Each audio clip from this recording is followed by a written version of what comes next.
Kumpul mainan, kumpul kenangan. Selamat datang ke video SM Collector bersama saya, Amir Zuhair. Hari ini kita akan fokus bahagian kenangan. Enjoy. Aduh, kebosanannya. Lah, kenapa? Lah, nak aku bersihkan dapur lah ni. Tak nak. Okey, relax lah. Dah, jangan nangis.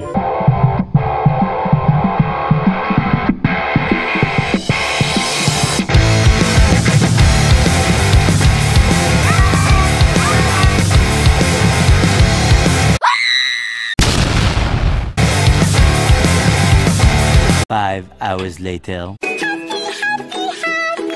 Aduh. Sama-sama. Uish. Satu botol dia bagi terus. Terima kasih. Macam biasa lah. Dah habis funny sikit, tahu kan nak tengok apa.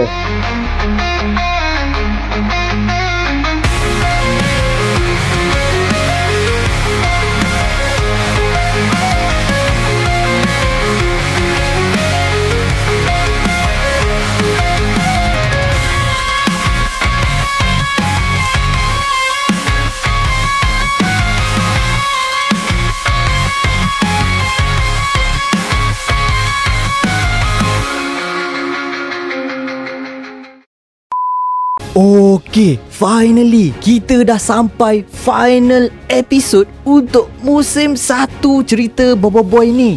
Saya boleh katakan episod ini mempunyai babak lawan yang paling memuaskan dalam musim 1 ini. Dari babak Bobo Boy Gempa Awakening, combo serangan Bobo Boy Halilintar untuk menghabiskan Adudu dan desain robot muka lakus. Semuanya memang menakjubkan. Saya juga tidak expect dengan beberapa babak yang saya terlepas pandang masa kecil dulu. Babak macam Bobo Boy Gempa selamatkan Ochobot, babak bila Fang pertama kali muncul di stesen kereta api, dan juga babak Probe senang-senang je curi Ochobot dan masukkan dia ke dalam robot muka lakus sebagai sumber tenaga. Memang tak ingat langsung. Dari segi storytelling, pacing penceritaan episod kali ni memang laju. Daripada episod sedih sebab Bobo Boy hendak balik, terus terkejut tiba-tiba Adudu serang semua orang, letup. Terkejut saya dibuatnya. Kemudian boleh pula Probe curi Ochobot depan mata Bobo Boy. Geram rasanya sebab ia berlaku dengan mudah. Kalau dari segi babak lawan, memang masterpiece. Cara Adudu counter Yaya dan Ying dari segi kekuatan dan kelajuan amatlah menakjubkan. Yang Gopal pun memang tak ada chance lah nak lawan Adudu. Nasib baiklah Bobo Boy Tanah dapat evolusi kuasa baru.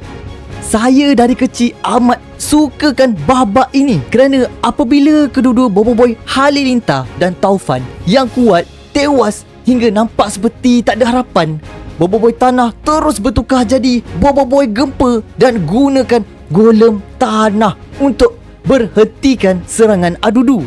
Memang epik. Lepas itu, combo serangan Bobo Boy untuk menghabiskan Adudu dari segi visual dan koreografi amatlah mengagumkan. Bobo Boy Gempa untuk pertahanan dan counter serangan Adudu, Bobo Boy Taufan untuk menghancurkan suit robot muka lakus, dan Bobo Boy Halilintar menyambung combo itu dengan serang dari semua arah menggunakan pedang Halilintar. Memang gempak. Konklusinya, saya memang amat sukakan episod kali ni, terutama sekali babak lawan dia. The fight scene is a masterpiece. Saya amat recommend episod ini kepada sesiapa yang mau menonton epic masterclass of a fight scene. Tontonilah Bobo Boy musim 1 episod 13 di channel Monster Universe. Link ada di description. Ingat ya, jangan jalan tidak tengok jalan.